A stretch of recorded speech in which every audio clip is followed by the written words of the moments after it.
Hello everyone, I hope आप लोग सब अच्छे होंगे। तो मैं कल का ये ब्लॉग लेकर आई हूँ। कल कुछ खास बनाई, मैं तो सोची कि क्यों ना आपके साथ शेयर करूँ। तो कल मैं शाम को सब कपड़े वगैरह अरेंज कर रही थी, फिर मैं मट्ठा मारने लगी, क्योंकि मट्ठा मारने के बाद फिर मैं आज कढ़ी बना रही थी। तो मोनू का काफ़ी तबीयत ख़राब हो गया था शाम को, क्योंकि उसे लूक लग गई थी। तो फिर मैं अमझोरा बनाकर उसके पूरे शरीर में मिनी भाभी लगाई और फिर वो लेटा हुआ था। फिर इधर मट्ठा मार दी।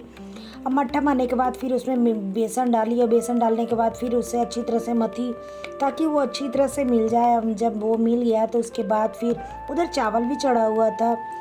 उसके बाद जब चावल सीटी मारने लग चुका था, उसके बाद हल्दी डाली, हल्दी डालने के बाद गोल की जीरे डाली, मिर्चा पाउडर डाली, और डालने के बाद उसे फिर अच्छी तरह से मथी, ताकि वो अच्छी तरह से सारा मिल जाए। उसके बाद चढ़ा चुकी थी और फिर मैं देखने लगी कि चलाने लगी, क्योंकि नहीं चलाइए तो बैठ जाता है, इसलिए कढ़ी चलाना ही पड़ता है लगातार। उसके बाद फिर वॉशिंग मशीन में कपड़े धुल चुके थे। नंदू और मिनी भाभी दोनों कपड़े टंगनी पर डाल रहे थे, और फिर मैं इधर कढ़ी चला रही थी ताकि वो बैठे नहीं।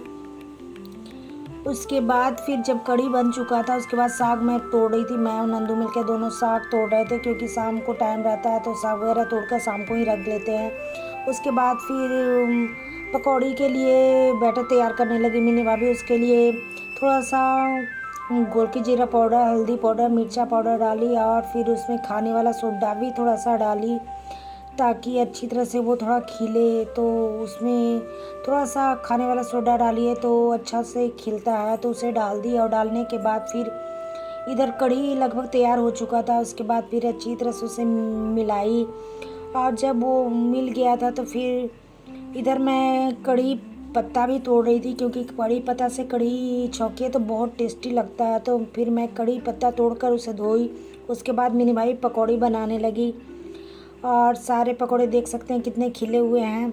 उसके बाद भी पकौड़ी निकाल दी, और उसके बाद करी पत्ता भी था, करी पत्ता फिर सारा करी पत्ता डाली, उसमें फिर पकौड़ी डाली, और पकौड़ी डालने के बाद इसे छौंक पे लगाने के लिए उधर तैयार करने लगी। उसके लिए मेथी, फिर जीरा, फिर मिर्चा तीनों को डाली, और डालने के बाद फिर वो अच्छी तरह से तेल में पक चुका था। उसके बाद फिर उसका तड़का लगाई, थोड़ा सा हींग भी डाली, क्योंकि हींग से ज़्यादा ही कढ़ी बहुत टेस्टी बनता है, और इसलिए उसे छौंक लगा दी। और छौंक लगाने के बाद खाना तैयार हो चुका था। तो नंदू मोनू के लिए खाना लग चुका था, देख सकते हैं। सब्जी था, कढ़ी था, चोखा था, उसके बाद चावल था। तो कल बहुत टेस्टी बना था।